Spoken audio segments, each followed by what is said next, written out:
You're listening to the Patriot Nation Podcast.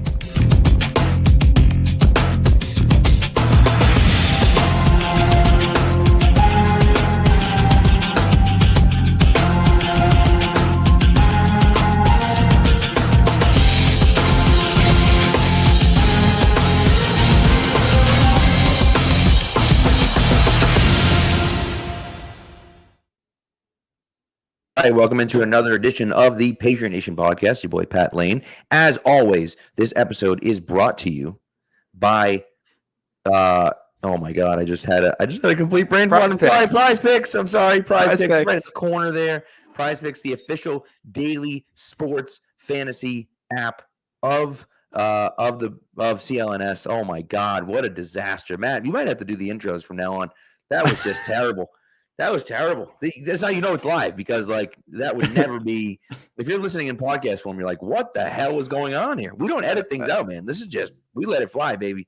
So that was Mac Jones-esque. Let's try. Oh yeah. That was really bad.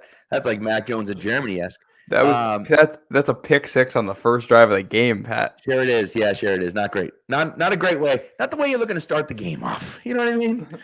So we are brought to you by Prize Picks, was the official fantasy sports app, daily fantasy sports app of CLNS Media. Matt St. Jean with me as always. Oh boy. Okay, here we go. That was rough. What was also rough, I thought, well, not rough. I shouldn't say rough. What wasn't rough was the combine. I thought the combine went very well. There were some people that, I mean, just absolute physical freaks.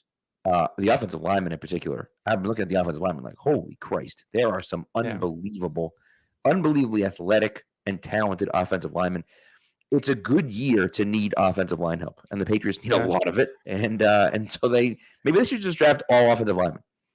I think the thing I'm most terrified by in this draft is that, we know offensive tackle and wide receiver are kind of the two really hot spots in this draft. And I'm terrified that not all the good players, but all the guys in like the top tier or two are going to go between picks 3 and 34. And the Pats are going to take a QB at 3, get to 34. And it's like the last of the top tier of the receivers, or you're to that next tier or whatever. And, you got to start reaching on some of these guys. Because that's the thing, sometimes if the prospects are good, people fall. Sometimes when the prospects are this good, everybody just wants one and they all go early.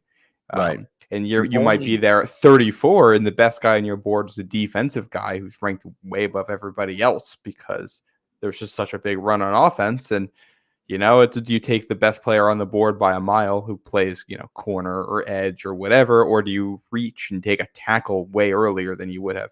Well, so that's the only thing I was going to say. And you kind of said it. Raising Amazing over here said the same thing. There's so many good receivers. So like between the quarterbacks, which everyone loves quarterbacks, between the quarterbacks, the receivers, and the offensive linemen, I mean, like, I'm looking at, and I know there's some fantastic defensive players too, but like, is it going to be weird to see like Kool-Aid McKinstry there at 34, Cooper Jazeen there at 34? Like, there's going to be some high-end talent on the defensive side of the ball there at 34. But then I also wonder too, like, well, with the receiver and the offensive line class being so deep, are people going to target defensive players because it's not as deep, right? Are they going to look at it and say, well, I can get a receiver in the 3rd round. I can't get an elite corner in the 3rd round, right? But I can get an elite corner now, and they've been pushed down the draft board. So in that mid-20 range, last year, that mid-20 range was all the wide receivers, right? Those wide receivers went like, 20 through 24 or something like that, right? Yeah, 4 or 5 in a row, right? So I wonder if we see that happen with corners, where it's like no one's taken a corner yet because there's so many good offensive linemen and wide receivers and quarterbacks. And now it's like, okay, no, we're just going to draft all of the corners right now because, like, holy crap, this guy would be a top 10 pick or whatever. You know what I mean? Yeah. Speaking of corners and wide receivers, one of my takeaways from this too, it's just 2 players. It's like Xavier Worthy. I think he says Xavier and not Xavier, but I don't know for sure. Yeah, I'm not sure either. And Wiggins, the corner from Clemson. Yes. Both of these guys, very, very fast, very, very skinny. Those are 2 guys where I'm just curious to see where the NFL lands on them. Because those are guys, you put them in the NFL 10 years ago, and they might not get drafted before pick 40 because teams are going to look at that weight and say no shot. And now it's a different league. But, Worthy is a guy. He's got really good production, highly recruited coming out of high school. He's got John Ross speed. He's also 23 pounds lighter than John Ross was. Right. He's 10 pounds lighter than Devontae Smith. We've never seen a guy like that in the NFL. We have no idea how that translates. And I'm very curious, who it is that takes the risk on a guy like that. Because it is a risk. That's a boom bust type player. And the same goes for Wiggins on defense. Yep, I agree. Keegan, by the way, in the chat saying pick Ben Sinnott or ice cream. I love Ben Sinnott. Hashtag Pat Lane mock draft target. We picked him in our first 2 mock drafts. It's true. You picked the 2, right? And so I think I got him in like the 6th round too. That's not happening anymore. No, God, no. Xavier Leggett, people are talking about. Look, I look at it's a really good point about those 2 guys. They're just so fast. And the thing about the difference with Worthy and a guy like Tyquan, who Tyquan ran the, a 4.22 as well, right? But the difference with 4.28, I'm sorry. Or with 4.28 Christian Gonzalez. I'm getting them all mixed up. I don't remember. I know he was the fastest guy at the combine. I know that. It doesn't matter what he actually ran. He couldn't really run routes. Right now, Evan Lazar put out like his release package, which looked good. Turns out it isn't. But Worthy can actually run a route. Like he's experienced at running routes. He's not the best route runner in the draft, but he's good enough to be able to use the speed with the route running, and you can coach him up a little bit more. So I think that there's a little bit more to be said about him. But it's a good question. And Wiggins is another one. I mean, he's a corner, so I don't know if it matters quite as much. Obviously the speed matters clearly, right? But I don't know if if you need necessarily the quote unquote fastest corner, right? So, but we've seen small guys go. I mean, Jack Jones, the Patriots, and took a little bit later, but Jack Jones, Marcus Jones, 2 small guys the Patriots have invested in. Emmanuel Forbes went 16 overall last year, and he was. And Christian Gonzalez doesn't exactly have a ton of meat on the bone either. No, he's bigger than Emmanuel Forbes, but he's a skinny guy. Right. And so I don't think it just depends on how you play. What's your playing style look like? You know what I mean? And so, are you willing to be physical and get up and bang with the guys down low? Yeah. And speaking of physicality, you mentioned Ben Sinnott in there. I look at tight ends, and I love Brock Bowers on tape. If I'm a team in the top 10, I don't know if I can justify picking him because at least we'll see what he does at his pro day. But he's got good size. I'm not crazy worried about the size, but he isn't Gronk. We didn't test at all, and he's a guy. Tight athleticism I think is a little bit overrated at most spots. There's not a big difference between guys who are 70th percentile and 99th percentile in athleticism at the combine at the end of the day, because usually all of those guys are athletic, and at that point technique matters. Tight end is a position where we've seen athleticism really, really, really matter historically, and Bowers not testing. You don't know for sure what the athleticism is. He's average tight end size, and it's if you're taking him in the top 10, you're basically paying him like a top 10, top 5 tight end in the league right away.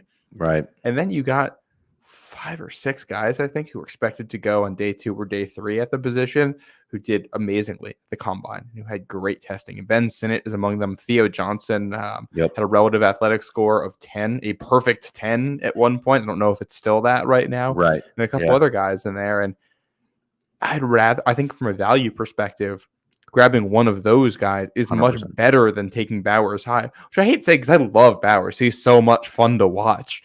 But, a lot of the great tight ends are guys who were just freak athletes on day 2 or day 3 who took a couple of years to come into their own in the NFL and then blossomed into really good players. And historically, that's been the strategy. And that's something I want the Patriots to do. Tight end is a need for this team. And whether it's the 2nd round, 3rd round, 4th round, just grab one of those freak athletes, whichever one you like, whichever one you think fits your style the best, and see what happens with him. There's Yeah, a I couple agree. names there, and There are, and I think, like you said, to your point, just go after that physical freak. Go after that guy that can do things that other guys can't do. Maybe he's not super polished yet. Maybe Theo Johnson isn't super polished yet, but he's a freak athlete. Get him out there and see what can happen, But Ben Sinnott's a guy that we both love. I mean, he's Sennett's already polished, and then he had this crazy athletic testing that's Yes, like, oh, didn't know he had that. Well, then even like Jatavian Sanders, who I think is, has a chance to be good. I don't think he tested though. Did he test? He did combine? Some. I don't know if he did everything. Right? I'm going to pull up. It's for those who don't know. It's Kent Lee Platt. Yeah, I think it's Math Bomb, right? Isn't he Math Bomb on Twitter? Yeah, at Math Bomb on Twitter. He does the relative athletic scores for players, which looks at their combine information and kind of puts all the numbers into one number. He was saying that it started. When the hell did he start? He said he started it when Le'Veon Bell was a rookie. I think he started it when Le'Veon Bell was a rookie, and he was like, he tested slow, and he was like, "There's got to be a better way than just looking at like the 40 time." He's like, can't be right."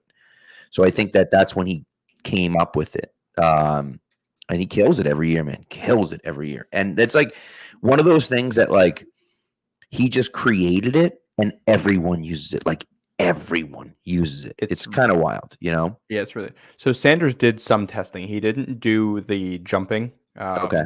Which honestly, of all the tests that they do, the broad jump and the vertical leap, I think, are the ones I look forward to the most for a lot of these guys, especially tight end, because the explosion. Yeah, that explosion.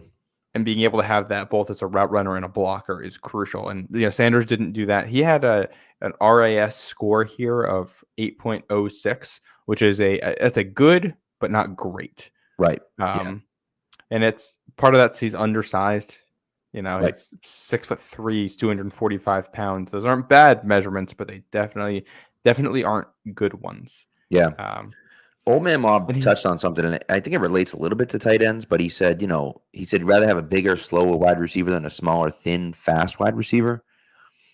And I think it relates to tight ends in the fact that there are different types of tight ends out there, right? Where it's, kind of that same, are you looking for that inline blocking tight end necessarily? Or are you looking for that tight end who's more of a slot guy, like a Dalton Kincaid type player, right? He's not a prototypical tight end. You're not going to ask him to line up in line, but he's useful, right? He's a useful player. And I wonder, if we're heading more towards that, away from that inline blocking tight end and more towards that, route runner, flex out tight end. You look at what Mike Gesicki did last year, though, and you wonder if, that's the case. Well, Mike Gesicki, I think, just wasn't good. I think that was the issue there. What I look at when you mention that, so you look at the weights of the linebackers who are coming in. I believe there were only 2 linebackers above. I don't remember if it was 240 or 250 was the threshold, but there's no big linebackers essentially in this draft class. There's no big bodies coming into the NFL. And I look at what the Patriots just did.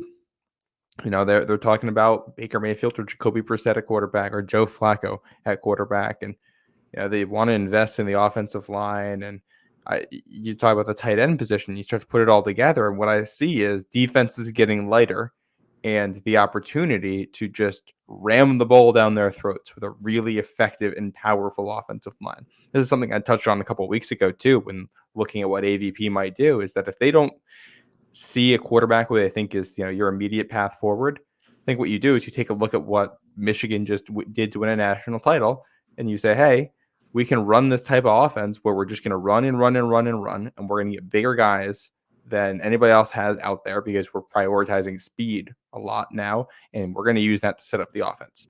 Obviously easier to do in college when you can just recruit players, and it's a very different environment, and you got bigger strength advantages.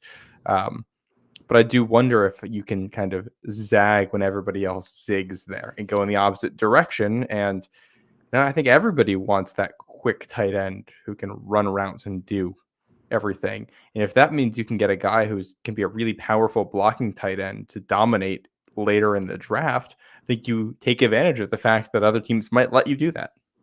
The only problem that I have with that is that we tried that in 2020 and 2021. And, it's just not, it's difficult because the problem is that it's harder. It makes it more difficult to have consistent runs, have consistent drives because you want to pick up chunk plays. You want to be able to score. And, it becomes difficult to do, especially where you have a little bit of a piecemeal offensive line. I mean, maybe they'll invest in offensive line. They bring in Tyron Smith, perhaps. You re-sign Mike Onwenu for whatever it costs. You hope Cole Strange is better than he was last year, and you hope City So develops a little bit. But, Tyron Smith hasn't been healthy. Played 17 games last 2 years combined. So, that's not great, And so, look, I don't necessarily hate that idea. I wonder if that's a feasible way to run a high functioning offense in the NFL. Now, is it something that you could do for a year when things aren't great? Maybe, yeah, but I don't know if you can ever get to be a top 10 offense in the NFL doing that. I don't see it. That's the problem I have. You have to have that game breaking ability at some point, and I don't think that type of offense gives you that. See that I think the key to my argument here too is that I don't think it's a long-term strategy. I think it's a short-term one. I think it's what you do to get success while you figure out, the quarterback position or the receiver position or whatever it is. Because the other thing here, let's say it is a young quarterback. We all know how good Mac Jones looked as a rookie. Why? Because they could run the ball and then do play action, throw it over the heads of linebackers or get your deep shots because, you got the safety involved in the running game. If they are drafting a rookie and they want him to play, I think this point still stands because, you can do this for a year or two and maybe it works for longer than that. And maybe it's one of those, you go back to Tom Brady early on in his career. There was a whole lot of there's two different things that they did a lot of early in Tom Brady's career. The first one was your play action passing game to set up the easy shots. And the second thing was the spread offense at times to give the quarterback simple reads, both of which they did with Mac Jones as a rookie. I think these are tried and true things. And sometimes, that's what you need to make the strategy work is just better players. So you do enough to be a playoff team to be competitive while you don't have the players you want. And while you're doing that, you invest in players for the future so that, 5 years down the line, yeah, you can still do all that. But when you need to, you can go to other things too. Or those things can be very efficient because of how good your guys are. Right. It's an interesting point. And so I think there's a bunch of different ways you can do it. I think they do have some of the guys to be able to do that. We'll see. And you have a guy like Ramondre back there who can be a bell cow. We've seen that. And then you can bring in another guy to help him out. I think then that you can be successful doing that. So, we'll see. We'll see. I don't know how much I love the idea of it. But if it's something that they want to try for the short term, and again, I think from what it sounds like, if the Patriots are telling the truth, which who knows if they're telling the truth or not, and honestly, I kind of hope they're not telling the truth at this point on March 3rd. Although I will say, my dad mentioned this to me, and Red Auerbach, who is arguably the greatest GM in the history of sports, right? Had the famous thing with Dave Cowens, who's a Hall of Famer, right? Went to a Dave Cowens game. I think Celtics had the number 3 pick or the number 2. I don't remember exactly where they were. They weren't drafting number 1. Dave Cowens was considered to be the best college basketball player in the league. Going number 1, 100%. Everyone was like, this guy's legit. Auerbach goes to scout him, walks out of the game pissed. He's shaking his head, Jesus, what just visibly upset. What the hell is this guy doing? This guy, come on, And so people are like, wait, Red doesn't like him? Maybe he doesn't? Okay, well, maybe we won't draft the number 1. So the Celtics draft him at 3 or wherever he gets taken in the set, and then of course he ends up in the Hall of Fame. Lenny Bias, the same thing. Now Lenny Bias, of course, tragic accident and died, at the night to get drafted. But the team that was drafting number 1, he said to them, "You better take Lenny Bias, or I'm taking him second." And so now he's playing mind games with them. Well, okay, but why would he tell us that if he really wants Len Bias? Should we take Len Bias, or we shouldn't take Len? Or he's trying to go to.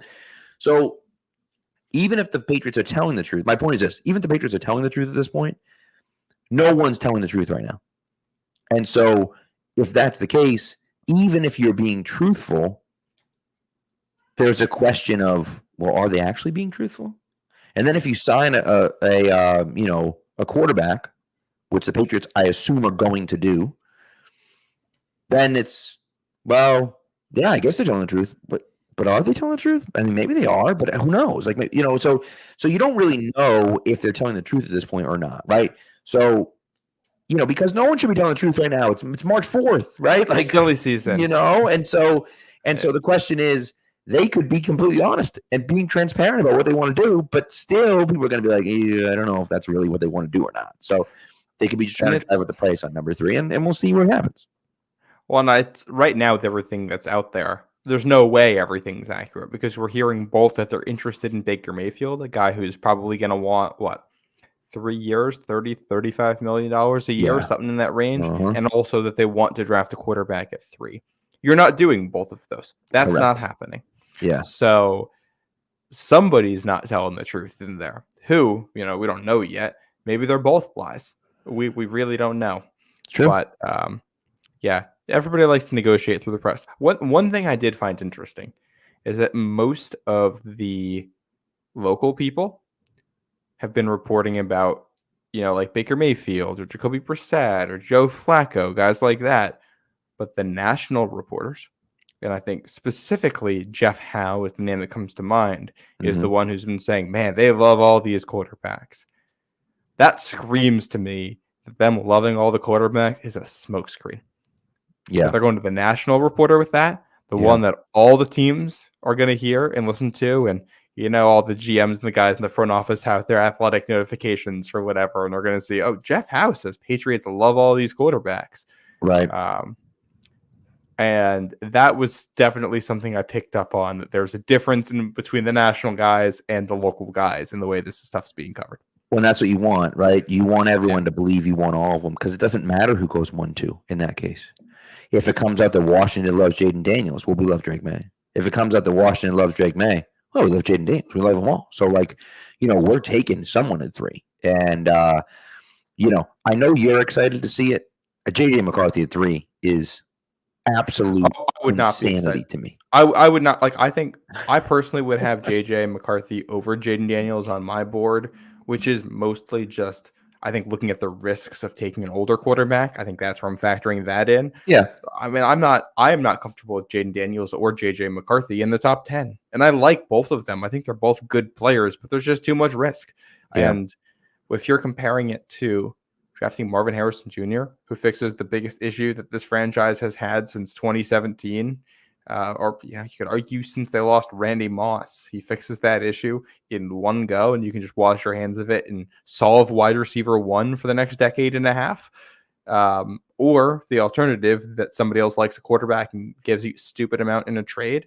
Now, if that's what we're comparing it to, I don't think you can draft Jaden Daniels or J.J. McCarthy over either of those. You just can't. I agree. I do like Drake May. Drake May's kind of gotten into my QB2 spot. Yeah. But I feel the same way about you, and I'm very tempted. Someone asked me for my top 6 quarterbacks, and I'm very, very, very tempted to put Michael Penix at 3. I can't do it. I can't, because he's older and he has the injury history, but I love Michael Penix as a player. And so the cost you can get Michael Penix at compared to the cost you're going to have to pay for Jaden Daniels and or J.J. McCarthy, I think I love that idea of being able to get him in the second round or even a little bit later in the second round and kind of go, to see what happens. And so I will see. Old Man Mob asked about the chances of the Pats taking 2 quarterbacks in the draft. I think it's a possibility. The question for me, though, is, who do you take the second chance on? So, like Kirk Cousins, just as an example, Washington did it, of course, with RG3 and Kirk Cousins. RG3 was that home run number 2, there, and they traded up for him as well, right? So, they went up and got him, and somewhere from that. So, I understand it. But the Kirk Cousins was like the safe. Okay, he's a guy that can, he throws the ball. He's not the greatest athlete, but he's not a terrible athlete. But he can throw the ball well, and he understands what's going on. He's a process quarterback, right? Yeah. And TJ mentions Joe Milton. Like Joe Milton's not. He's not a guy you take in the. I mean, I guess you could take him in the late rounds, but he's not he's not a backup guy. He's a guy that you want to see if you can develop into a superstar. Well, I think the fact that a guy with the arm of Joe Milton is solidly a day 3 pick tells you it's a lot of what you need to know about him as a prospect. And I say that as somebody as a Michigan fan who watched him play at Michigan and then watched him at Tennessee. It's got he might step into the NFL and immediately have the best arm in the NFL, and just the rest of it isn't there for him. I hope he develops it. I hope he makes it work. But I think Sam Hartman could be a guy like that. I mean, I don't know, but he looked awful. Looked awful the Senior Bowl. But he looked beautiful, if we're being honest. I mean, that's a great point. That's a great point. The on-field play looked terrible. He looked great with his flow. The thing that's nice for Sam Hartman is that whenever this NFL dream dries up for him, he can be a male model the next day. But I know I don't hate the idea of taking 2 quarterbacks. I think the issue is it's going to depend a lot on how much you like the second guy and how many draft picks you have. If Pats only make 7 picks in this draft, I don't think you use 2 picks on quarterback because they have so many other needs. You're only doing it if it's, you take Drake May or Jaden Daniels at 3 or whatever it ends up being, and you get to the 4th round and somehow Michael Penix is still on the board or Spencer Rattler is still on the board. And it's like, well, we still don't really need it, but he's so high above anybody else we have that we feel like we have to. Right. Unless it's that or extra picks, I'm just not that interested. Yeah, I agree. I'm kind of in the same boat. By the way, Brandon in the chat thinks that Daniels is far and away the second best QB. I will say, because he's talked about watching LSU tape. I've been watching LSU tape for 2 years, and Jaden Daniels was a guy I had as a sleeper coming into this year. I liked what I saw, and he was fantastic this year. I'm just, he's a guy who's very skinny, who likes to run a lot, who doesn't protect his body, and he's an older quarterback. And those are 2 things that historically there are issues with when guys get to the NFL. Yep. And I like him. He seems like a great leader. He's got a very accurate touch on the ball. He's obviously a very good runner. He's very, very, very smart runner. But it's hard to figure out exactly how much of his improvement this year is a result of the supporting cast that he had, and you combine that with some of the other concerns, and it's all right. This is a guy I would take if the Patriots were at 12. Yeah, I wouldn't have an issue with that. Not at 3, not compared to some of the other guys. I do think, he was probably the best quarterback in all of college football this past year. He earned it.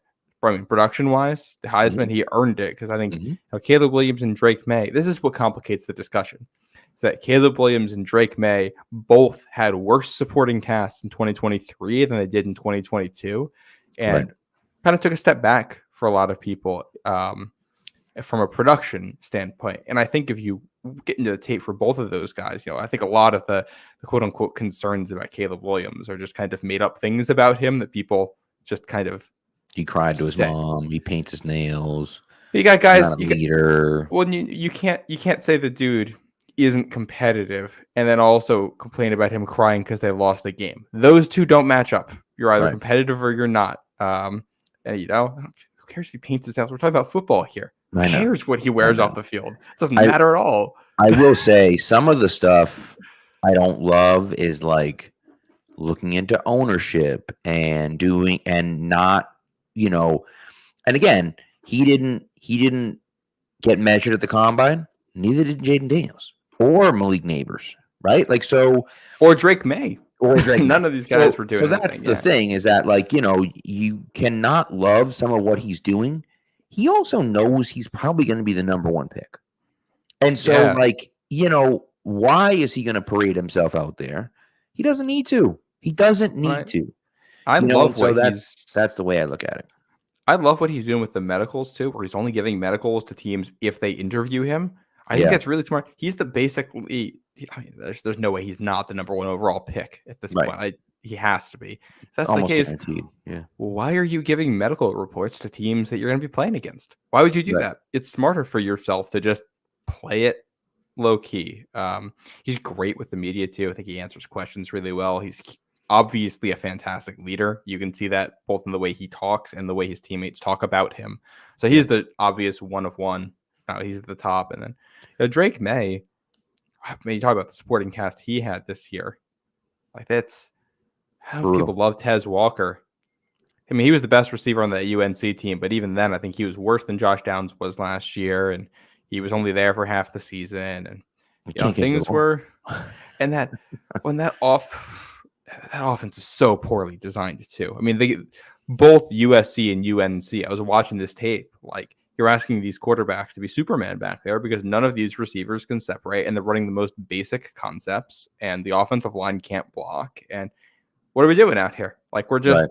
And there's no answers for anything. And it was mind-boggling. And even with all of that, these guys were highly, highly productive. So no, I think those are your clear top two to me. I think it's those two, and then about a half tier down to where Jaden Daniels and JJ McCarthy are. And then I think Nix, Penix, and maybe Rattler, if you like him, can all be in that next tier. And a lot of that's just going to be, what flavor do you like? Right. Someone says, remember to vote tomorrow. Do you vote in New York tomorrow? I know Massachusetts, we vote tomorrow for primary. I don't know if that's true in New York. I think we already did depending on which one. No, we had a special election recently. Oh, okay. This is like the presidential primary is tomorrow in Massachusetts. Thad says Drake May reminds him of a more athletic Mac Jones. I don't see it. He has a significantly. I fully agree with him on this. Really? I just think he has a better arm than Mac Jones. Well, he said more athletic. That's where you see it. I think in some ways Drake May is what Mac Jones would be if those weird trick plays he tries out of structure actually worked. If he had the athleticism to pull it off. That's what Drake May is like half the time out there.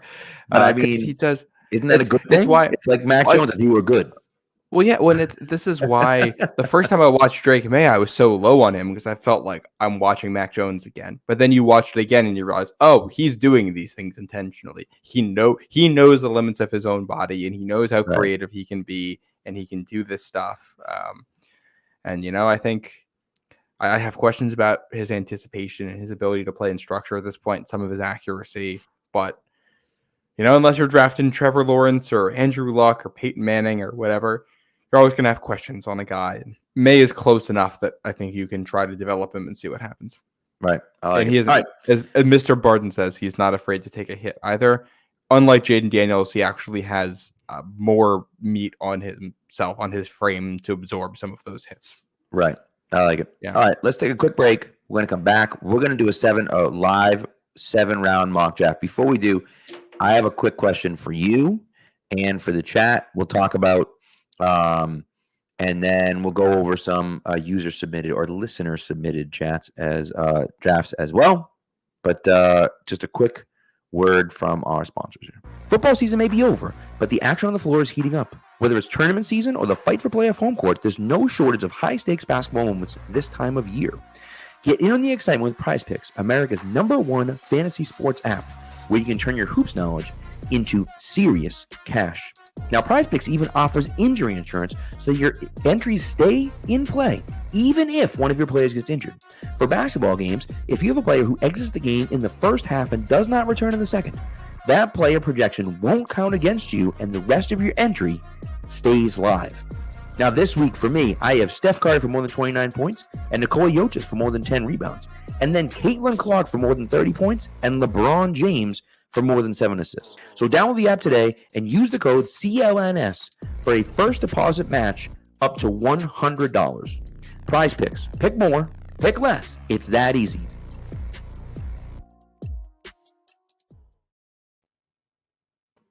All right. So here's the question. I was talking to my buddy Chris, about this on Saturday. And I thought it was an interesting question, interesting discussion. I thought he was insane at first. And then as he talked a little bit more, okay. He was saying, a number one quarterback is the most overrated position in the NFL. Was his argument. Now that's a little steep, okay? But here was his argument. Taking a quarterback in the top 5 is not as valuable as trading out and getting a whole crap ton back to move out of the top 5 and have someone else take a quarterback. And so at first, again, thought he was insane. I'm like, all right, but you need a quarterback, right? We all know you need a great quarterback. His argument was this, right? Think about the top 10 quarterbacks in the NFL right now. If we just roll down the list of the top 10 quarterbacks, whether it's, Lamar, Rodgers, Mahomes, Josh Allen, Justin Herbert, right? I don't know who else would be on that list. Burrow. You're throwing CJ Stroud in there? Sure, let's throw in CJ Stroud. Stafford, would Stafford make the top 10? Probably not, right? Okay. He wouldn't mind. I still like him. He's a gamer. Okay, that's fine. So, but fine. Throw all those top 10, even if you want to say Brock Purdy, put all those guys in there, right? I don't think Brock Purdy's in the top 10, but then fine.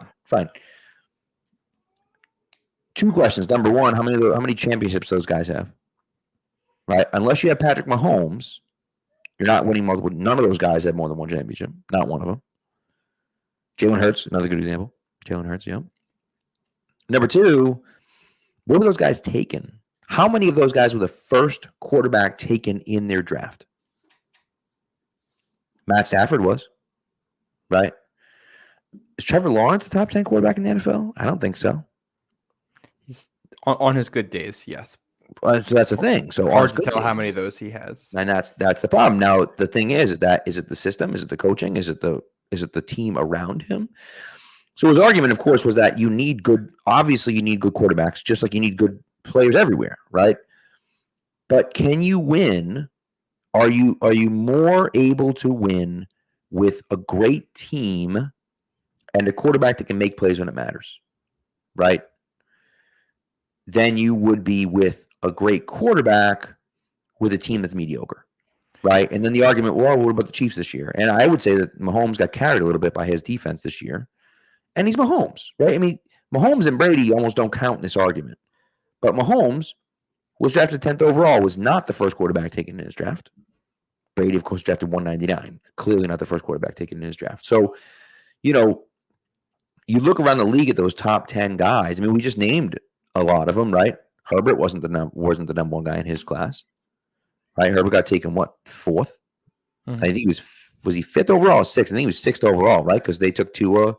Miami took Tua over Burrow him. 1, 2 at 5, Herbert at 6, I think is how that went. So Herbert's the 3rd quarterback drafted that year, right? I was thinking he was 4th, but 3rd quarterback drafted that year. Okay.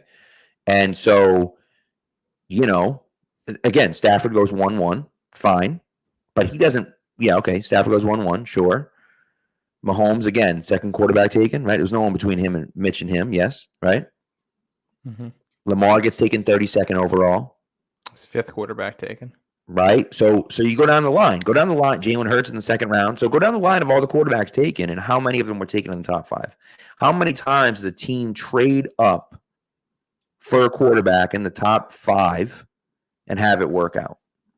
See, I think the thing that's tough there is you say top 5 because the 2 best quarterbacks in the AFC were both trade ups. They just weren't into the top 5. True. Yep. No, Mahomes that's true. And Josh Allen there. Mahomes and Josh Allen, right? Yep. I think I agree with the argument to an extent. Right. I think the issue is having a quarterback is almost your ticket to the dance. You are not tall enough to ride the championship contention, whatever, unless you have a quarterback who can win you games. That's kind of the bare minimum. So true. You need to get there. The difference between a quarterback who's just over that threshold and who's like the 8th best quarterback in the NFL might not be that massive.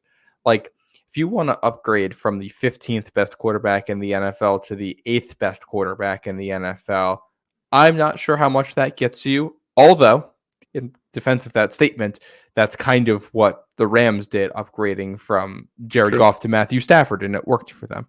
Yeah. I think I don't know. It's tough because there's almost a nihilistic way to take this, which is that if you don't have a quarterback who's capable of being the greatest of all time, you might as well just not show up and play for the future. And that's obviously, I don't think anybody would be happy if we came on here and said Mahomes is still playing. All right, let's play for 2035 and that'll be our year. Yeah. You gotta try. So I think it's tough. I think the other part of this is that I like the idea of trading back, but you have to be in a position where a quarterback is available to even do that. And like, I think, the Bears are very happy with the trade that they made, but then you look at the Cardinals, and for as good as Kyler Murray is, like, if you're Arizona and you've known how good CJ Stroud was going to be, like, I don't know if you handle things the way it is, and that pick ends up being way later in the first. Well, they also couldn't get out of that. They couldn't get out of that contract even if they wanted to. I mean, they'd be in a Broncos situation where they're $85 million. It softens the blow if you're able to get elite quarterback play on a rookie contract. Yeah, true. But yeah, no, I think it's one of those where quarterback is overrated at certain points. As long as your quarterback is tall enough to ride, then I think you're good. And maybe overrated is trying to upgrade within that tier if you're not getting to an elite guy. True. And I just think what I think for me, and I think overrated may not be the right word for it's the word he used, so that's why I used it. But I don't know if it's that necessarily the right word, and I'm not even sure if that's the word he really wanted to use. But yeah, I just think, to your point, if you have a guy that can get you there, if the quarterback is good, and if the rest of the team is good enough, the quarterback just has to make a few plays, right? But and the team then can't blow it at the end. I mean, it's. Brock Purdy at the end of the game, his right guard goes the wrong way, misses Chris Jones. Somehow they don't account for Chris Jones. And they have two guys wide open for a touchdown and they miss them both. Right? And I think he should have held in there a half second longer and try to hit, what's his name on the whip route? Juwan Jennings. Thank you, Juwan Jennings. On the whip route for a touchdown, right? I think he's got to he's got to stay in there another half second and get rid of that ball. But either way, but again, he had Ayuk over the middle on the corner blitz from what's his name, 22. Jesus Christ, Trent McDuffie. Can't remember anyone's name tonight. I'm a mess tonight. But you get the idea here. Like, he's got to make some of those plays, and he didn't make those plays to win them the game. But I think that said, you look back at also, like, I think that's the example of why the quarterback isn't overrated, because the difference in these games was quarterback made a play, other quarterback didn't. That's the Super Bowl. You go back, like, think about that first Chiefs 49ers Super Bowl. Yep. They lost that game in part, the 49ers did, because Jimmy Garoppolo missed the one deep shot they got. It all came down to one play. He didn't hit it, and that was kind of it. And what did that do? That changed. That one play changed so much in the NFL, because that's why they go out and try to get Trey Lance and make these moves and give Miami all those picks that loads them up, everything that happens there. And you go back a year earlier, you're looking at the Rams, and why are the Rams in the position they are in the Super Bowl against the Patriots? Because they got one play, or they got New England to bust a coverage all day long. Jared Goff doesn't get there in time, can't make the throw, you don't get the touchdown, and you're stuck with 3 points in the Super Bowl. And you know that performance was a contributing factor to the Rams moving on from their quarterback and making, again, what's one of the most influential moves in modern NFL history by going to get Stafford, in the way that changed both of those franchises. So I think it's kind of hard to say it's overrated when these one or two plays in critical games that these middle tier, tall enough to ride but not elite quarterbacks couldn't make. Ended up changing some of these. Well, that's a good point. And I think the other part of it too for me is, like, look at Russell Wilson. Look at what the Broncos gave up to get Russell Wilson. What ended up being 2 top 10 picks and a second round pick and some players. I think there was to 2 get a second-round guy. picks in there. I think it Might be amounted two. to 4 top 50 picks. Yeah, you might be right. It might have been 2 second-round picks. I mean, just an absolute disaster. A disaster of a trade. One of the worst trades the NFL has ever seen. Yeah. Because not just the draft picks, but also now they're left with $85 million of dead cap. It's crazy. It's crazy. And so I think that there are pros and cons to it. I think you have to be in that. And first of all, Russell Wilson, I thought, had shown signs of decline in Seattle anyways. I think that trade was insane. It was insane. I mean, the Jets gave up far less to get Aaron Rodgers. Yeah. So, like, it's crazy to think that the Broncos would trade that much. And I know, obviously, Russell Wilson is a few years younger than Aaron Rodgers, but he's not 15 years younger than Aaron Rodgers. Yeah. So like it's crazy to me. Well, and I think this is the key. Like, you have to be aggressive in looking for your quarterback, because not having one can alone be the difference between not only winning a Super Bowl or not, but as a GM, you keeping your job or not. True. So you have to be aggressive, but you have to do it while making the smart move. You know what, though? I might disagree with that, because George Patton still has a job after making that trade. True. I said might be the difference. So you're right. Good point. Yeah. Good point. But why do the Patriots have the offensive coordinator they do this year? Because the Browns went and gave up the farm for a quarterback with how many sexual harassment allegations against him to pay him all that money guaranteed, because they felt like they needed a guy and this was the only way to get one. And that leads to them kind of doing a last-ditch move here, cleaning out the offensive staff to build around him, because they don't really have another option. Now, Alex Van Pelt and some other guys are here in New England as a result. Yep. So good point.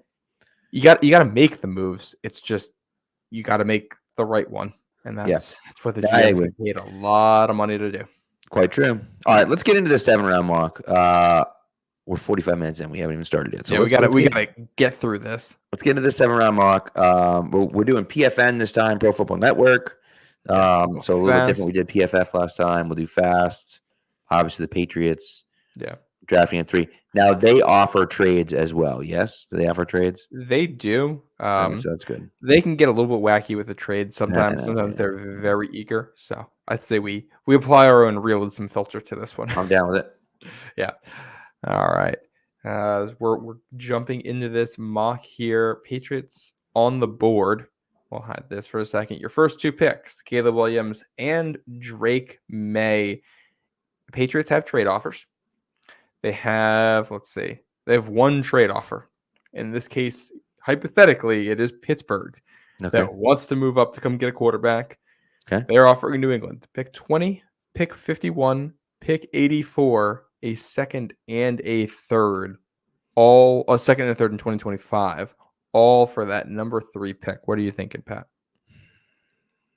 I don't hate it. I really would love a first-round pick next year as opposed to a second and a third next year. Yeah. I even probably would say I would rather, like, if let's just say he took out 81 and the 3rd-round pick next year. Do you think you'd be able to get a first-round pick next year? I don't think so. I don't know if that'd be enough. Well, let's try this. We'll just swap the second for a first next year and propose it. Okay. That's been rejected. No, I would say swap out, take out 81 84? and the second. Take out 81 and the second, and see if you can get the first. All right, so this deal would be 3 for picks 20 and 51 this year, and Pittsburgh's first and thirds next year. That's been rejected. That's crazy. Okay. Do you want to stay here then? Yeah, we can. We can. Yeah, we could just stay. It's fine. Did we stay last time? I feel like we did. I don't remember, if I'm being honest. And did we draft Marvin Harrison Jr.? I don't want to do the same dang thing that we did last time. You can ask maybe the chat remembers, because I don't. Yeah, I'm trying to think. I was like, I feel like we didn't. I'm almost positive we didn't trade out, because I feel like I would have remembered that. Had we traded out, I would have remembered that, and we didn't. I know we didn't. the question for me is, let's see. Hold on, let's see. I'll try Monday.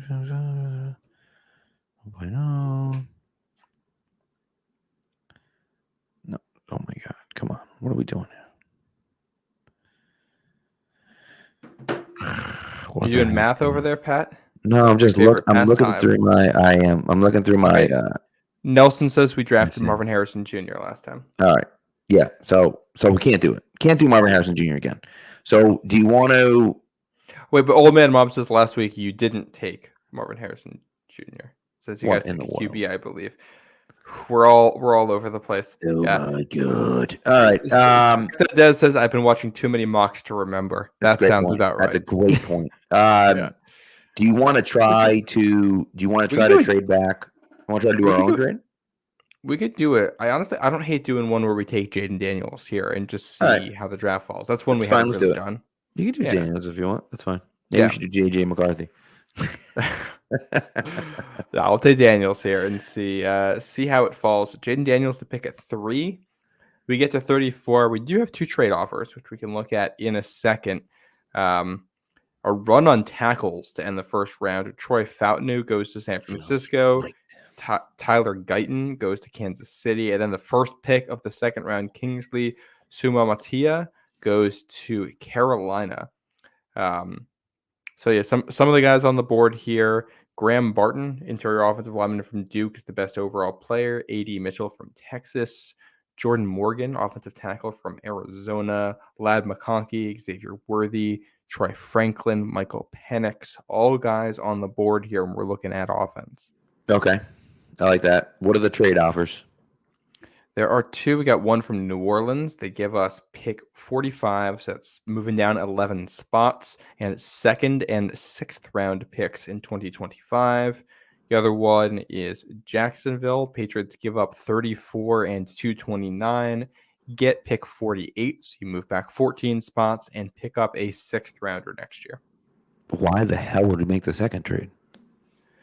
Well, you're getting 2 second round picks for the price of a 2nd and a 7th out of that one. Didn't you say a 6th round pick next year from them? Second. Oh, a 2nd. Aha. Okay, never mind. Yeah. I kind of like the first one. I kind of just want to stay here, if I'm being honest. We can just stay if you want. It's fine with me. I mean, whatever you want to do, it's fine. Yeah. I feel like here, I think. We got to take Mitchell, right? Well, what I'm weighing here is that tackle is a need. And after Jordan Morgan, I think things kind of fall off here. You got the Yale guy. Not sure how long he's going to be on the board. You've got Patrick Paul. It gets a little bit rocky after Jordan Morgan. I think if you want to address this receiver, there's more depth. I like a lot of the guys here: A.D. Mitchell, Ladd McConkey, Xavier Worthy, Troy Franklin, Malachi Corley, all guys I like. Yeah, I think I'd rather have like Jordan Morgan and Xavier Legette than A.D. Mitchell and whatever tackle was left there. Yeah, see, I think, in my opinion, I would rather go A.D. Mitchell and a guy like Patrick Paul in the 3rd than taking, because Jordan Morgan to me is a right tackle, which is fine, but you just hopefully you've just signed Mike Onwenu to play right tackle for you. So now you're gonna draft a right tackle as well. I think it makes more sense to get Mitchell. Seems to be that like legit outside guy. Ran fast as hell at the combine. You know what I mean? Like, you might be confusing Jordan Morgan with somebody else because he has exclusively played left tackle. Has he? I don't know why I thought he was. I don't know if he was a right tackle. Yeah. Well, listen. If you want to go with Jordan Morgan and take the tackle, we can take the tackle if you want. That's fine. And go from there. I also wonder before we make that move. Would you want to try to make a move back into the 2nd round before we make this move? You mean make a trade up from the 3rd round? Correct. We could try that. How far up do you want to come? Well, so I was thinking 68. Yep. I was thinking somewhere like in the late Move. 40s. That's going to be expensive. I know. But say we give 68 and a third round next year. I don't know if that's enough. Let's see. Should we try with like Jacksonville here? Yeah, let's try with Jacksonville. Didn't they already have an offer on the table? They did. They did. Okay. We'll just counter off of that. Yeah. So offer is 68 and 229. We'll start there. Well, yeah, that's not gonna happen. But no, do 68, 229, and do a third round next year. Just see what happens. I think this is gonna go through. That might be too much. But let's see. I don't think so. Accepted. All right. So the Patriots are now the owners of picks 34 and 48. I think if this is how it is, you take Jordan Morgan here because you're gonna like any. And then you get right. I feel a lot more comfortable taking Jordan Morgan in this spot because I feel like definitely one of those wide receivers will be available at 48. Yeah. So all right, let's do it. Jordan Morgan. We get to pick. Yeah, we'll hide this for now. Pick 48. Oh boy, the 3 picks before New England in this one, all receivers: Troy Franklin, Ladd McConkey, Jalen Polk. If we had gotten Ladd McConkey at 48, we would have been geniuses. Yeah, I would have been amazing. Can't believe it.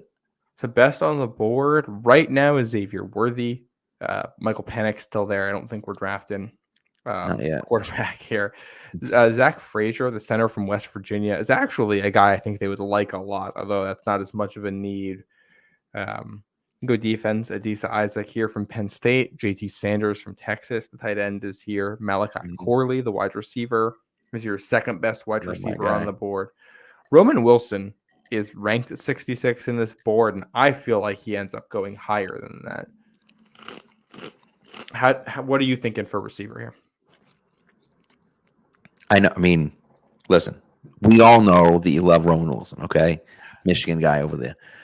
But, like, how can you not take Xavier Worthy? Like, Worthy, and to me, it almost seems unrealistic. Like, I feel like Worthy looked like a good player anyways, and he runs a 4.21. He's going to get drafted in the first round. Like, it seems as though he's going to get drafted in the first round. But I'm taking Worthy. And in this particular instance where the board falls, I feel like you have to take Worthy. He's the guy that you want to be like explosive guy. And again, he's not a guy that is just a speed guy. You know? So I think he's got some quickness to him, yeah. All right. I think Worthy makes a lot of sense. The Patriots are about to run out the skinniest team ever with also Daniels. I love Malachi Corley too. I mean, I would be okay with Corley too, but I just think it makes sense. Their Pats are going to run out Tyquan Thornton, Xavier Worthy, and Jaden Daniels and have the skinniest team. That's right, baby. That's right. We're going to run past everyone instead of through them. Yeah. All right. Pats on the board again at 104. You have 2 offensive tackles, Delmar Glaze and Blake Fisher, taken right before them, and then the defensive tackle Mason Smith from LSU. So Johnny Wilson at pick 100 to the Bills is really interesting. Jakeem Bell at pick 99 to the Rams is interesting. Mm-hmm. Oh my goodness, Ben Sinnott to the Chiefs at 95. That's just straight up rude. That feels like a war. That's got to be a war crime. Yeah. Do you even imagine? Do you even imagine? That's wild. So some of the guys on the board here, Cade Stover, tight end from Ohio State, is the highest on this board right here. You've got Dominic Pooney, who I think is interesting. He's listed as a guard from Kansas, but he had really good length. I think he can play a number of spots on the offensive line. Jamari Thrash, a wide receiver who I personally like quite a bit as a depth guy. If you wanted to do the double dip on quarterbacks route, a Michael Pratt at pick 104. I honestly wouldn't hate that move. Okay. I don't think I would do it here or for some of the other guys. Malik Washington, wide receiver at 114, is still there. Theo Johnson, that tight end with a crazy athletic score, is available at 119. Ricky Pearsall, wide receiver from Florida, is ranked 122. Tanner Bortolini, your guy at offensive line there from Wisconsin. If you scroll down a bit, I honestly, in this position, would not hate trading down a bit. I'll tell you that much. Yeah, I agree with you. There's no one that like really, really sticks out for me. So, what do we got? The Vikings have a trade offer. Patriots move down 5 spots and give up pick 190 to move up to 154. I like that a lot. Okay. I do That's too. the only offer on the board, but I like it. I think we just accept Let's it. take it. Oh, Jamari Thrash came off. I was hoping he might be there. I personally, I think Dominic Pooney is the guy that you go with here. I don't think he's actually a guard, from what I'm remembering. I think he can play a number of spots. Although, guard is a little bit of an issue. You got to shore up the offensive line regardless. Well, you're in the 4th round now. I don't hate doing that. I really don't. So I'm okay with that. I'm okay with taking a guy like Dominic Pooney. And again, 6'5", 313, like that's pretty big. He's a big guy. I'm gonna pull up and see, his snaps and where he played. I also wonder what the combine numbers are. I don't know if hold on. I have to pull up his RAS. He played left tackle for Kansas this year. Right. He played left guard the year before. He's got some versatility there, and I think, investing in a guy who can play tackle or guard, they need. Let's see, 33 3/8 arm. That's long enough. So, and it's 6'5". I mean, I could see him again. Probably fits better at guard, but that doesn't mean that he can't be a tackle. Yeah, I think he can be either, and you just bring him in, and he's a guy. And again, and this is what I said about Bortolini in my mock last week, is like he gives you position flexibility. So maybe you bring him in and you realize that he can't actually play tackle, but you drafted a left tackle already. And so he's a guy that really is probably going to be better suited at guard, but can fill in at tackle if you need him to. Just like, who's that guy? Big Mike. Oh, that guy, Mike Onwenu, right? So like that's worked out pretty well for you. So like I don't mind that. Well, and I think too when City So and Cole Strange are very much question marks at guard. This is still a need for you. So we'll go. Agreed. We'll go with Pooney here at pick 109, and next pick's going to be 136 here. Oh man, I know this is another one where the Patriots get jumped a little bit. Ricky Pearsall goes at pick 135, the one before them. Come on. Yeah, that's one I would have wanted right there. PFN killing me. Yeah. Other notables: Brendan Rice at 131 to USC. That Bama speedster Jermaine Burton at 132 to San Francisco. Theo Johnson also to San Francisco, the athletic tight end there. Blake Washington to the Broncos. Tanner Bortolini to the Steelers. Some interesting picks in there. That's a good fit. I like that a lot. Yeah. What do we got for tight? Old man Mob just asking. I was just thinking the same thing. Tight end and running back. What are we looking at there? Top tight end on the board is Jared Wiley from TCU. Top running back on the board, the New England Special, Dylan Lowry from New Hampshire. The darling. Here, give me 1 sec here to check this out because I want to double check something. Yeah, so I mentioned how there were a bunch of tight ends that were athletic freaks at the combine. Yeah. Jared Wiley is one of them. He's 6'6", 249 pounds. He still ran a 4.62 40. Despite that, he had a 37-inch vertical and still had decent 3-cone and broad jump times. Jesus. Yeah, and if I'm remembering correctly, I could be wrong here. I think he's on the younger end. I could be totally wrong there. Hold on, give me the name one more time because I got to put it in, or how do you spell it? I should say Jared Wiley, Jared Wiley. He's definitely not on the younger end. I'm confused. Wiley. Okay. Yeah. I wasn't sure how he spelled it. Yeah, he's a 5th-year guy. Okay. Let me pull up some of his stats here. Yeah, 4'6", 37-inch vert, 9'10" broad, which isn't bad. 7'19" 3-cone, which is decent. For somebody who has 520 receiving yards this past season and 8 receiving touchdowns. That frame will definitely help you out there. Yeah. Well, listen, if you want to take Wiley, we can do that. I don't know who else is on the board there at tight end. I don't know if there's another guy after him that you feel comfortable with at all. Let me double check. I'll also note he got not the best blocking grade from PFF this season, but he's had some pretty decent blocking grades in there. So, Okay. that's something. I like a tight end who can block. We'll just take a look at some of the other options at these positions while we're doing it. So the other running back, Isaiah Davis, Ray Davis, Jahard Jordan, Blake Watson are some of your next guys. Tight end is Wiley McAllen Castles, which is a fantastic name. Sure. Eric All. Tanner McLaughlin, I'll say, is another one of these guys who did really well testing. So if you'd rather go Dylan Laube and hope McLaughlin's on the board, I can be okay with that. All right, let's do it. I like that. I like that idea better. I just like the idea of having Dylan Laube on our draft. Yes. I'm a fan of it. Laube will be the pick there at 136, 154. Let's see who's who's on the board here. Luke McCaffrey. Oh, wait a second. Wait a second. Interesting. I mean, Luke McCaffrey. I think we have to. I mean, how There's could you also Javon Baker from UCF, but I like McCaffrey. Someone mentioned Javon Baker too. Is Javon Baker? He wouldn't be available in the next round. Obviously, I would assume. No. I'm perfectly okay with Luke McCaffrey here. I kind of feel like, I mean, it's Luke McCaffrey. Like, I kind of feel like you kind of have to take him, right? Yeah. I feel like this fits. It's a need.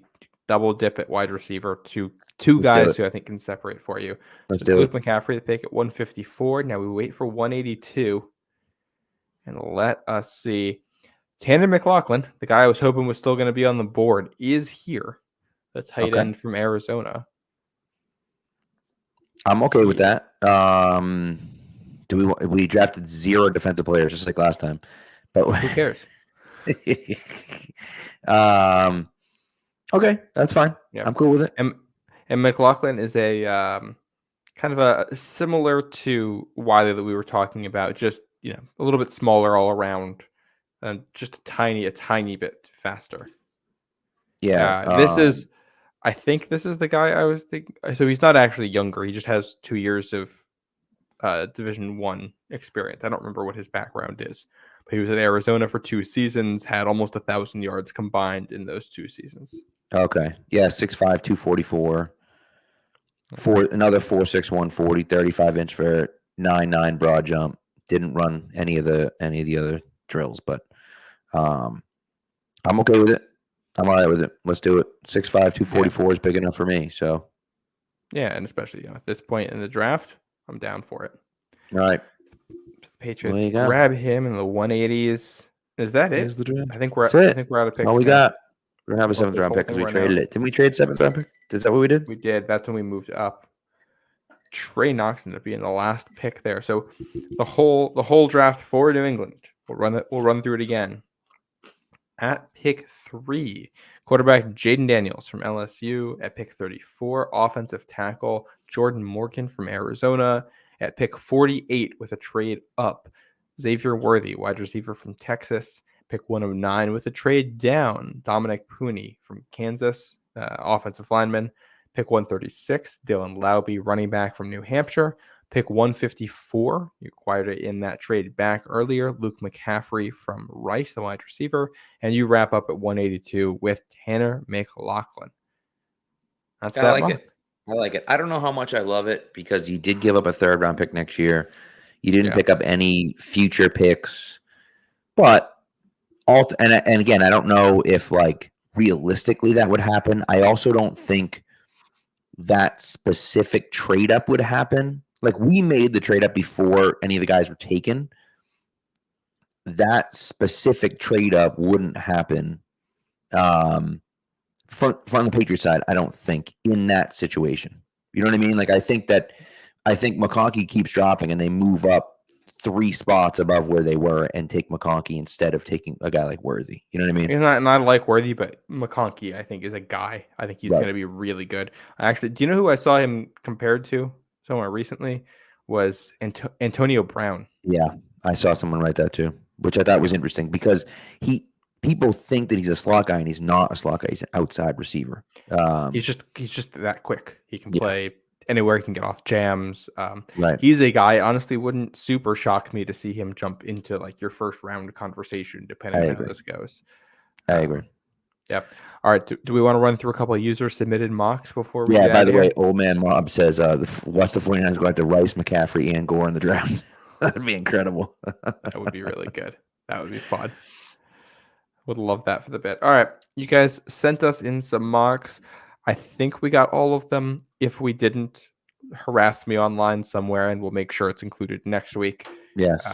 Someone harass DM. Pat. Harass DM us? Pat. Don't harass me. That's a good point. That's a great point. Yeah. Just harass me. That'll be fun. Do we want me to run through these real quick? Yeah, let's do it. All right. We'll start with Old Man Mob. He's got two here. His first, Marvin Harrison Jr. at 3, Darius Robinson at pick 34, Spencer Rattler at 68, Christian Jones at 104, Zion Tapula Fatui at 150, the edge from Washington, 168, Aeneas Smith, wide receiver from Texas A&M, Jared Wiley at 182, Dylan Laube at 190, and Zion Nelson at 229. Old Man Mob's second mock that he sent in, because he had to get in 2 of them. He's going to trade back.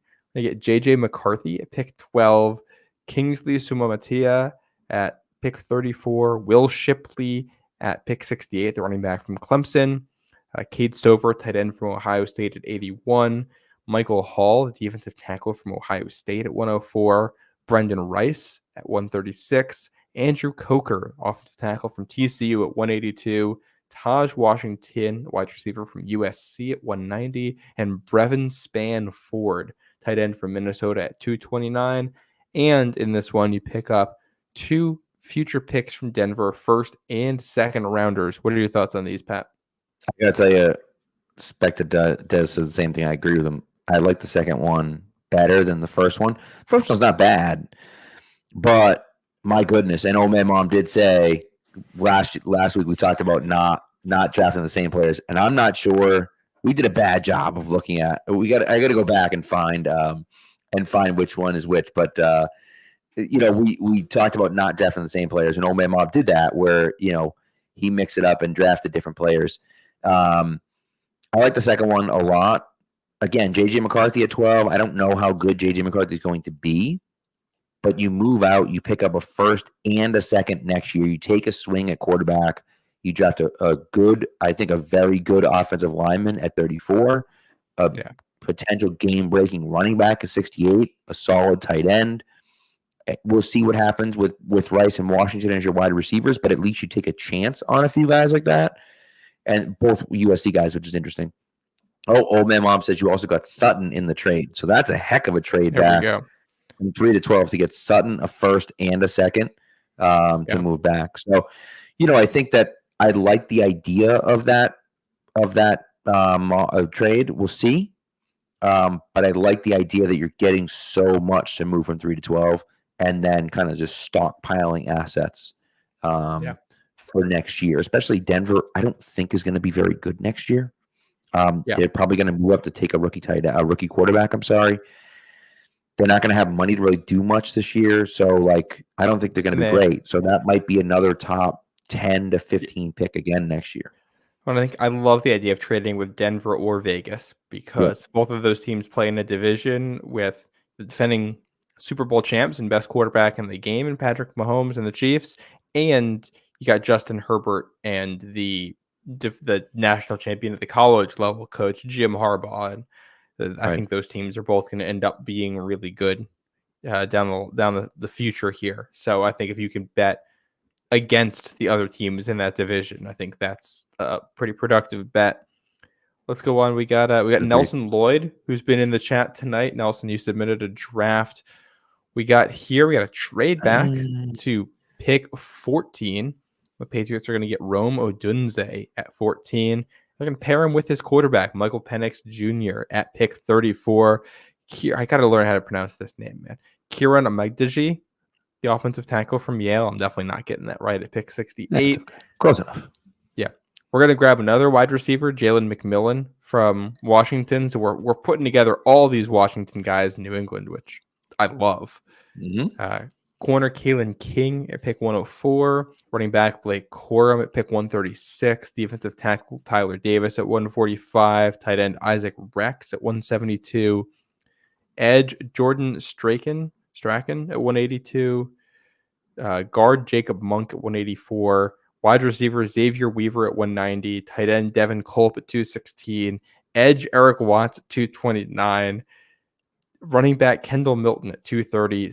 Corner Storm Duck at 243. Elite name. I'm tackle. I'm in. Yeah. Offensive tackle Julian Pearl at 250. And future second round picks from Kansas City and New Orleans. And future thirds from Cleveland and New Orleans. My man Nelson was wheeling and dealing in this. Yeah, he was. Holy shnikes. I mean, if you could get a Dunzier at 14, that's outrageous. And I love Penix. Penix at 34, I think is fantastic. And then to get the kid from Yale as well. Yeah. I love the idea of doing that. You know, there's some good Blake Corum. I saw Blake Corum compared to Kevin Falk. Today on Twitter, which I thought was a really interesting comparison. But he has a similar 40 time and I think a similar 3-cone. I don't know if he's quite as shifty as Falk was. Falk was incredibly shifty coming out of LSU. But still, I think it's an interesting comp, a guy that I think can do some things for you. So I love it. And all the willing and dealing and to get 2 second rounders and 2 third rounders next year. And again, Tanner in the chat says, I don't know if you're going to pick that many times. We may not pick that many picks, but still, I like the idea of throwing a ton of darts at the board, seeing what happens, picking up extra picks in the future and going from there. So that is a whopping 16 picks in that one. Hey, listen, we said last year they weren't going to make 11 and they made it all 11. So like, who knows? Yeah. I appreciate Nelson testing out my auctioneering skills, trying to read through that whole list there. Yeah, it was great. Well done, sir. Yeah, thank you. Next one here from our guy, Joe Martino, emailed this one into us. He starts it off by saying, hey, here's my mock. It's centered around the Pats signing a cheaper veteran quarterback to a 2-year deal. The idea is that they play 1 year, mentor year 2, the trade up to pick 132, so round 1, pick 32. Would be for McCarthy, Nix, Penix in order to get a 5th-year option, which is vital for a rookie quarterback. Hope this makes the pod. Well, here it is, Joe. They're going to start with a trade back to pick 13, getting picks 44, 113, and future first from Las Vegas. And they take Talisi Fuaga, the offensive tackle from Oregon State. And they move up to pick 32 to take J.J. McCarthy. And they're going to give up what do they give up here? They got 44 in their third, right? Yeah. So they keep pick 34 here, which they use on another tackle, Tyler Guyton from Oklahoma. In the 4th, it's wide receiver Xavier Legette and running back Jalen Wright from Tennessee. That's 104 and 113. They get the same Yale offensive tackle at pick 136 here, Kieran Amegbiji. Double dip on quarterback with Jordan Travis at 182. And the Michigan edge, Jalen Harrell, rounds it out at 229. I like it. I think it's a little too heavy on offensive linemen. I like the Fuaga pick at 13. I like the trade back with Vegas. I even like the move up to get McCarthy at 32. Guyton, I think, is a little bit overkill at 34, though I'll tell you, man, he's so good. Like, he has a chance to be really good. So I wouldn't necessarily hate it. I just feel like if you sign Michael Williams to this big contract to be your right tackle, to then take 2 tackles is tough. Now, if you don't sign Michael Leonard to be your right tackle, well, then I wouldn't hate that, right? So, but we've already, invested into that. I feel like you kind of have to take a wide receiver in that spot. And Leggett, I think I'd like Leggett. He's got some question marks for me, but I like Leggett. Jalen Light's just so flipping fast. He is. And Jordan Travis is a nice. It's an interesting dart throw in the 6th round. I don't know if he'll ever be the guy in the NFL. I don't know if he'll ever get to that starting role. but he's got some fascinating traits that I think could warrant a draft pick in later rounds. Yeah, I will say I think this is probably one too many of the offensive linemen. In particular, I don't think the Yale guys there at pick 136, but I do, and I think I like Fuaga. I'm not sure if he's a Patriots fit. I don't think you're taking Fuaga if you re-sign Mike Onwenu. So if Joe's prediction here is that Onwenu is not staying, I think the Fuaga pick makes a lot more sense. I don't know if Guyton will be there at 34, but if he is, I think you get really good value, and you might be able to set your tackle spots for a while here, and that's good. And you play for the future a little bit at wide receiver, which I don't hate. I think there is a lot to like, and I do like coming up to pick 32. I just don't think there's any world in which JJ McCarthy is there at pick 32. I think that's at this point you're probably right. Now again, this may have been submitted earlier in the week before the combine testing. What I don't understand, and help me understand it. Yeah, I feel like he didn't go to the combine and blow people out of the water. I think yet he went from a second round pick to like a top 10 pick. I don't understand it. I think where JJ McCarthy blew people out of the water was with his actual size. When you watch JJ McCarthy, he looks like a guy who's 6 feet, 6'1", and maybe 205 pounds. And he comes in, 10, 15 pounds heavier than that, and with an extra inch or two. And I think that helped him. He wasn't, the numbers you see on the roster aren't really inflated. He really is that big. And I think having some of that weight in particular for a quarterback is big, just to absorb the hits. I also think some of what we saw was not JJ McCarthy moving up the boards of NFL teams, but the media finding out where NFL teams have him ranked. That's true. I think that's part of it, because this is where they get to hear a little bit more, and you can hear what all the teams are saying. And I think if I were to grade JJ McCarthy, I'd give him a second round grade. If you give a quarterback a second round grade, that means they're probably going somewhere between picks 10 and 25 if there's quarterback needy teams in there that are scheme fits for the guy in question, because it's a quarterback and they're going to get moved up. So fair. If he's there at 32, I love the value, and I would love the value higher than that. I had done a mock back in January with the Patriots taking him at 19, and that is something that I would like for New England, depending on how things go before that. But I think higher than that is a bit much for me. Yeah, I like it. Yeah. All right. By the way, a few thanks in the chat. A few people, Nelson and Old Man Mob, saying thanks for reading. I mean, thank you guys for submitting them. It's great. And a lot of really good ideas, a lot of really good picks. And so keep them coming, for our Monday shows. We like the out of the box thinking too, because it's easy to get stuck into, what it is that you like to see. And right. And I think that in here. Yeah, 100%. And that's part of the reason why I like doing this, is because at the end of the draft, we're taking different guys that people haven't heard of before. So again, whether it's Jalen Harrell right here, right edge of Michigan, it's like, who Jalen Harrell is, but maybe some people don't. And so it's like, when then someone mentions that guy, and you're like, oh wait, we talked about him on the podcast, So I think it's beneficial. For Harrell, Harrell's just a solid, edge guy. He's never going to be anything super dynamic or explosive, but he's just solid out there. He's done a lot. Right. He did a lot for Michigan's defense last year, and he's a scheme fit. I'll tell you that much. Anthony Jennings did a real nice job of doing exactly that for the Patriots this year. I mean, obviously it took him 4 years to get there, but it doesn't matter. Like, he got there at some point, and he's there. Not necessarily explosive pass rusher, but played a really important role for the Patriots, I think.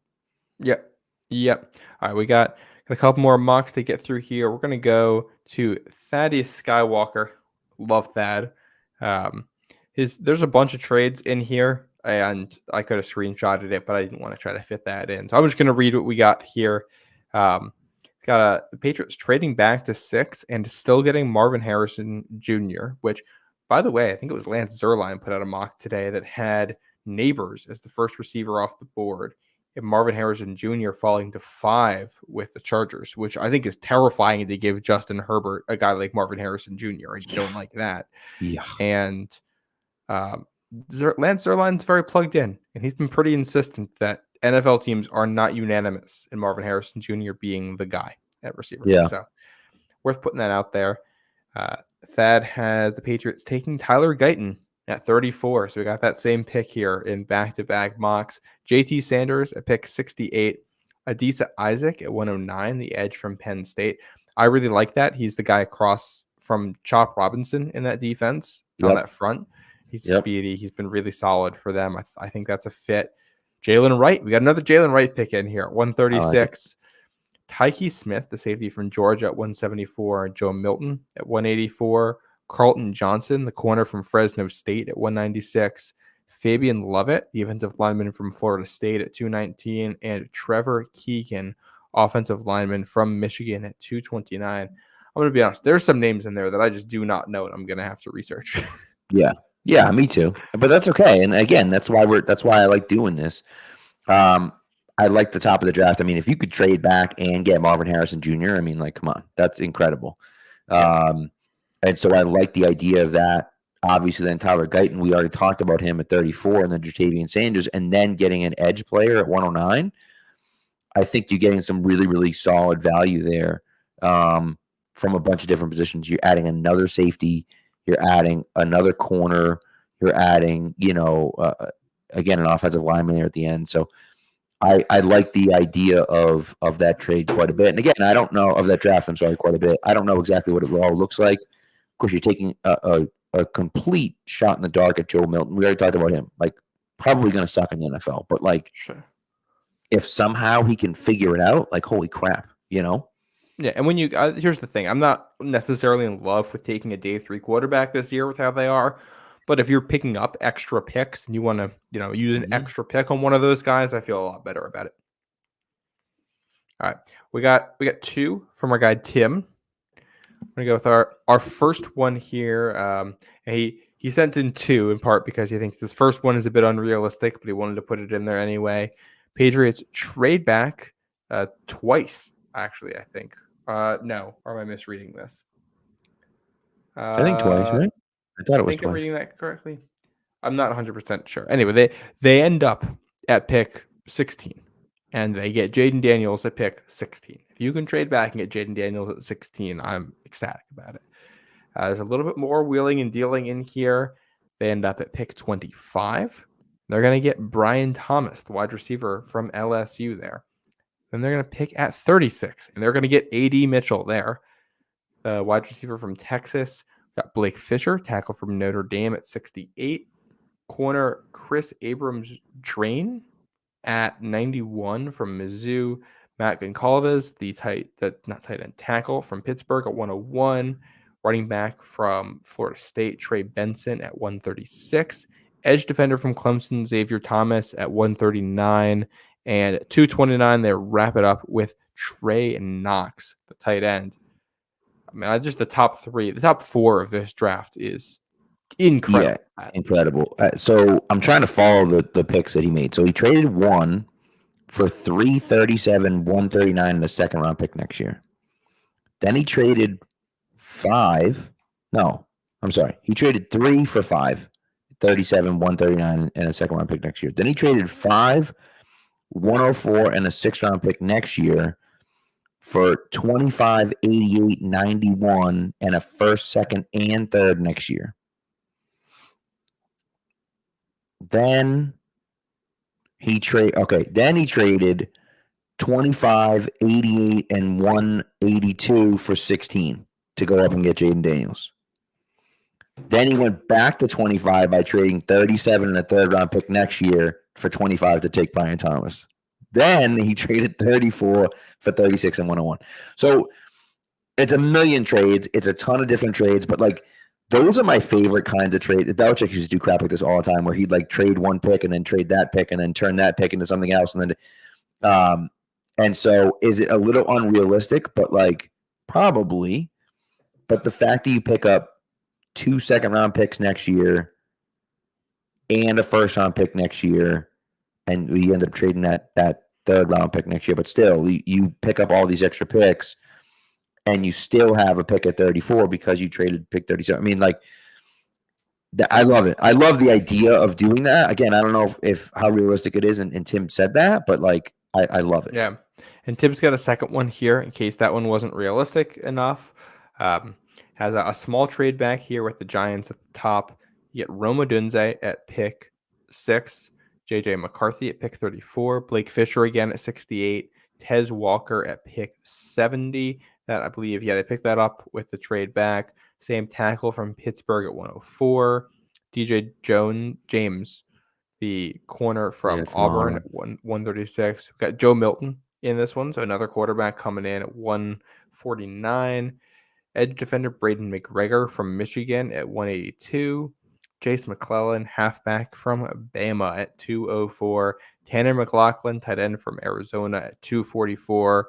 And Keaton Oladapo, safety from Oregon State at 255. I think this is a lot more realistic. I think it's still tough with JJ McCarthy, but I'm very happy if you go to Odunze in this draft. Yeah, 100%. And in this situation, again, just because it's hard to see on the screen, you trade 3 to the Giants, you get 6, 70, 140 in their first round pick next year.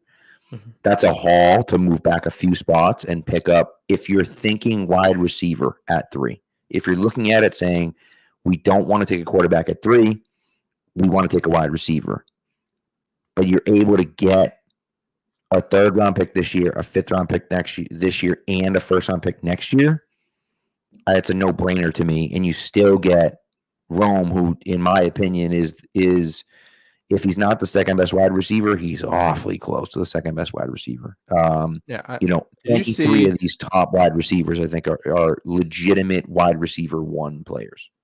Yeah. Did you see Odunze staying late on his 3 I loved it. Combine? I loved it. I loved it so much. If that was a designed thing to get people in, I bought it. He can win an Oscar with that performance. I'm in. Yeah. I love it. I love that energy from him. I agree. We got 2 more to wrap this up, I believe, from Ashton. Yep. That were sent in. First one, we also got Odunze at pick 8.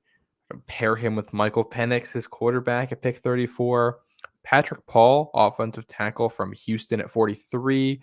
Rook Orohoro, defensive tackle from Clemson at 68. Ben Sinnott, podcast legend Ben Sinnott at 79. Blake Fisher at 106. Luke McCaffrey at 136. Tommy Eichenberg, linebacker from Ohio State at 182. Josh Proctor, safety from Ohio State at 183. Jahar Jordan, running back from Louisville at 190. And Josh DeBerry, great name, corner from Texas A&M at 229. I like that. We're starting to see some themes here. We've seen Blake Fisher a couple times in here. We picked Luke McCaffrey. Yep. I think I'm not the biggest Michael Penix fan on the planet, but if you can pair him with any of his wide receivers and you're taking him in the 2nd, I can get on board with that. Yeah. Yeah. Basically, at this point, any of these quarterbacks, these 2nd-tier quarterbacks, and I don't know if I'd put Spencer Rattler in that spot, but if you're telling me you can draft Michael Penix or Bo Nix in the 2nd round at 34, I'm in. And in this situation, I think in whatever situation you're doing that in, you're trading back, getting a number 1 wide receiver, and picking up probably a 1st round pick next year. I'm 100% in on that because you're getting an early pick next year. You're taking a shot at a quarterback on day 2, and you're also getting a what appears to be, or what could be, a number 1 wide receiver at the top of the 1st round. And I love the idea of doing that. Yeah, I like it. And I like the Eichenberg and Proctor duo from Ohio State on defense late. I think that's a nice gamble to take. I think there's some good stuff there from both of those guys. All right, last mock we're doing here. 2nd one from Ashton. We got somehow, impossibly, a trade back, and the Patriots get Drake May anyway at pick 6. Pick 34, it's Jordan Morgan. At pick 39, it's Lad Antonio Brown McConkey. At pick 68, it's Michael Hall, defensive tackle from Ohio State. At 104, it's Delmar Glaze, offensive tackle from Maryland. Another really fantastic name. Sure is. That's fun. Mm-hmm. Jacob Cowing, wide receiver from Arizona. How many people would get? 36. He'd have to get. Well, I guess 69 is already strange, but imagine how many people would get a Glaze. Come on. I mean, that would be. That's great. Yeah. Blake Watson, Memphis running back at 182. Zion Tapala-Fatui, edge from Washington at 190. And Darian Taylor Demerson at 229, safety from Texas Tech. So some of these 6th, 7th round guys, I have not gone into the tape on. I'm going to be completely honest with everybody, which I gotta get deeper into this. But if you can land May, Morgan, and McConkey, that's fantastic. This is it. This is the winner right here. If we come away with Drake May, Jordan Morgan, Ladd McConkey, and Jacob Cowing, come on, dude. Come on. Yeah, that would be incredible. That's it. Yeah. That's it. Yeah. So, no, a lot of really good drafts. And again, we appreciate you guys sending them in, because this is where you look at, what's there. And like you said, there's a lot of guys late in these drafts that we don't know either. We got to go back and look at some of these guys too. And so, we appreciate you guys sending them in. So thank you very much. Keep them coming. Coming. Monday nights, we'll be doing this. Next Monday night, I probably will not be in, but you never know. I'm bringing my stuff with me. So I might be in, but we'll see. Yeah, things get next week. Things get busy for both of us too. Outside of free agency, rough week to have things going on. So we'll have content for you though. Okay, yeah, it's all right. But yes, and DJ Daniel says that he talks about Rattler's mental toughness and how he's overcome a ton of things with people basically hating him ever since QB1, which is totally true, and it's fair to say that. Yeah. I think there's a lot of people that don't like him, but he has a chance, I think. I think there's the mental toughness on the field, too. I mean, that dude got beaten up behind the South Carolina offensive line and just came out alive on the other side. So I don't know if he's good, but I do think there's something to be said for a guy who can play through it anyway, especially if you're looking for, just a guy at quarterback to hold you over until you find the guy. I think a guy who can withstand pressure and not break mentally is a good to have. Agreed. All right, that's what we got. Thank you, everyone. We appreciate you. Keep them coming, and we'll be back Thursday night. Try to line up a guest for Thursday night. We'll see. We're trying to line up a guest for Thursday night. And the anti-Mac, he says. It's not a bad point. But we'll try to line up a guest for Thursday night. We'll have a few things to talk about. Hopefully by then, maybe the Patriots will have signed someone. Maybe they won't. We'll see. Yeah. If they can sign a few of their guys. They supposedly have offered contracts to both Kendrick Bourne and Kyle Duggar. Doesn't mean that that's going to happen, but they have offered them contracts. Whether they sign them or not, we'll see. They might be waiting to free agency. I don't know. And I would add a note on this. I wouldn't read too much in any direction about who they may or may not offer contracts to right now. Right. One, because we're never going to know the full picture. And there are probably guys who've been offered things that aren't reported because it just doesn't get reported. That's also very true. Yep. And the other part is that it is not abnormal at all, especially for the Patriots in this process, to have an internal evaluation of a player and say, hey, we want you to, feel respected. We'll let you go hit the market. You go see what's out there. Then come back to us once you have your offers, and we'll see about matching. And, that's how Julian Edelman stayed in New England. People forget he tested the market. And I want to say Devin McCourty did briefly at one point in there. I think he hit the market and then came back. So, that's something that New England does. That's their MO in this whole thing. And that's something that happens all around the league. So just because guys at free agency doesn't mean the Patriots don't want them back, aren't trying to get them back, aren't competitive with their offers. And there's going to be a lot of discussions, a lot of people throwing stuff into the press and trying to negotiate that way too. So it's best not, especially for guys who are role players, it's best not to read into anything until we're 3, 4, 5 days into free agency, really, because I agree with you. I definitely agree with you. So we'll see. And, Old Man Mob mentions Hightower. That happened to Hightower, too. DJ Daniels said Slater. Same thing happened to him, too. So, that's definitely the truth. The Patriots have been known to let players walk and then say, don't sign anything until you talk to us. And that's a great way to build a relationship with a player, because the player knows that they're getting a fair market value from the deal. And it's also good for the Patriots, because if they're not the one kind of setting the offer first, if their valuation for a player is $10 million a year and that's what they're willing to pay him. He comes back and says, I got an offer for $8 million a year. The Pats can pay him $9 million and save $1 million off what they were expecting to, that kind Very of thing. true. Yep, very true. Of course, the other side of it could be true as well, but then it's a question of, okay, if I have a $10 million valuation on this guy and he's getting 10.5 from somewhere else, do I go up $1 million a year? Right. And then you got to make that decision about, is it worth it for me to go? Do I like him enough to say, I'm going to go from here and go higher than what I expected? And I think if you do your process right here, you go in already knowing the answer to that question before free agency is started, and hey, this is a hard limit. We're not going above it. Sure. And part of the reason is because if it's a Kendrick Bourne who says, hey, this is what I'm being offered, it's $1 million extra per year, and they got somebody else they got their eyes on in free agency who they think is the same quality player, but for, whatever that extra money is, if your evaluations are correct and you're doing it right, that's a really good way to build a team. New England did it for a long time. I also just think, though, too, that you shouldn't, in my opinion, you shouldn't let money dictate that for me, only because they have so much cap space at this point. Yeah. We'll see.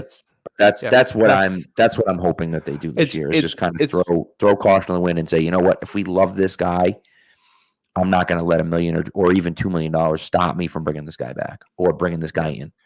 A lot of it's going to depend on the quality of the players that hit free agency too. So we'll see. We already see guys getting locked up. Mike Evans getting locked up. Baker Mayfield, I assume, will be back in Tampa. We'll see. But I'm going to tell you, I would not like that's going to happen. I'm going to tell you, I would not mind Baker in New England. I agree. Only because I think, with the amount of money the Patriots have, in some ways it's hard to spend that effectively. Right. You can get Baker Mayfield on a deal that has an out after 2 years and ups your quarterback play immediately, ups your leadership in the room immediately, has a relationship with the coaches. And, this is a guy who is competitive and fiery for his job, but we also know can be a good teammate and can, if they draft a guy next year, he can live with it and they can figure it out or whatever. Yeah. That might be if he's available, that might be your best option for making the team better now, while also giving you plenty of flexibility going forward for fixing the quarterback position. Agreed. Yeah. So we'll see. All right. Well, anyways, thanks for coming out, guys. We appreciate it. This was a lot of fun. We went long tonight, so thank you for holding in there. We appreciate you guys. A lot of mock drafts, but keep sending them our way, and we gotta get the beginning of the show a little quicker, but that's okay. We like talking. You guys like it too. So we got that, and we'll go from there. But Thursday night we'll be back, and then we will go from there. And next Monday, at this time next Monday, we'll go tampering, and we'll be happening. It's going to be incredible. So I'm very excited about that. Tamper. Oh, I'm so excited. I'm going to tamper the hell out of this free agent class. It's going to be great. So, all right, guys, we'll talk to you. We'll talk to you next week. Oh, not next week. We'll talk to you on Thursday.